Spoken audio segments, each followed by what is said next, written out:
Hi there. Now, here's a question that I'm asked every so often. Why I wrote a book on leadership. I'm passionate about a number of things, but I wrote a book on leadership, and that book's been published and done very well.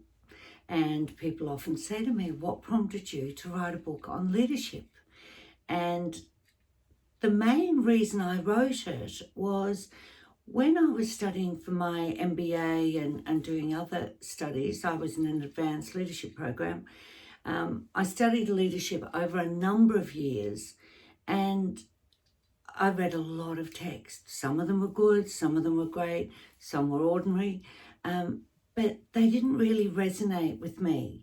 Being a mother of six, trying to run a business, trying to run a charity, and just sort of getting on with life. They were always, amazing corporate leaders with thousands of staff, or, gazillionaires with their own jet. And I just wanted a regular book of normal people stepping into their leadership space and developing their leadership skills. I wanted to read about that.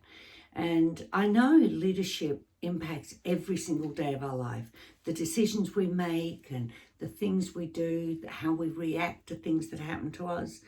And I just couldn't find those books. They were all about CEOs of multinational corporations and, amazing entrepreneurs that were also worth billions. And yeah, I just couldn't find anything I related to. And I figured that, I'm fairly regular, so chances are there's a lot of people out there who also don't relate to them. And, I couldn't find leadership tips for my day-to-day life. And I wanted a book to show me how to do that, raising children and juggling a job and, handling things that happen with strong leadership principles. Now, as I said, I'm a mother of six. A very lucky mother of six. 5 of them are sons, and that obviously taught me a bit about leadership. And, I spent many years on school P&C. I was involved with the board there and different school communities. We've travelled. I've, founded a charity. And all of these things, were amazing examples of leadership. I came across some blind and seriously ill people living in poverty, and again saw some great examples of leadership.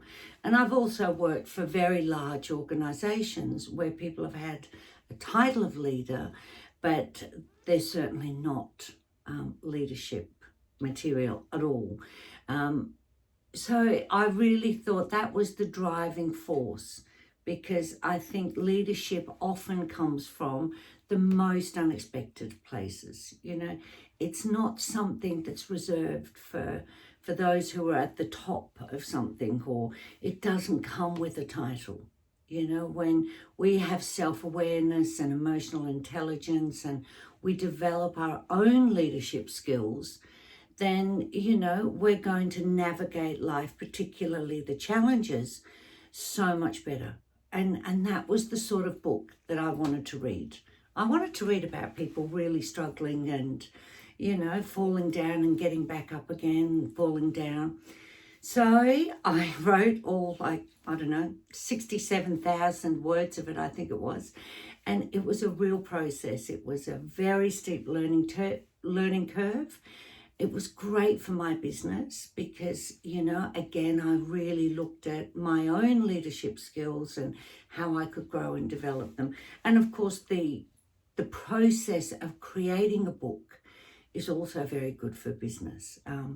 We sort of made it a team effort. So we break the book into chapters and it be circulated for people to edit and proof and, give their input. And it was a great exercise. And, I wanted to include real life stories, whether it was from, my own experiences or people living in poverty, people actually, doing what they need to do to step up and grow.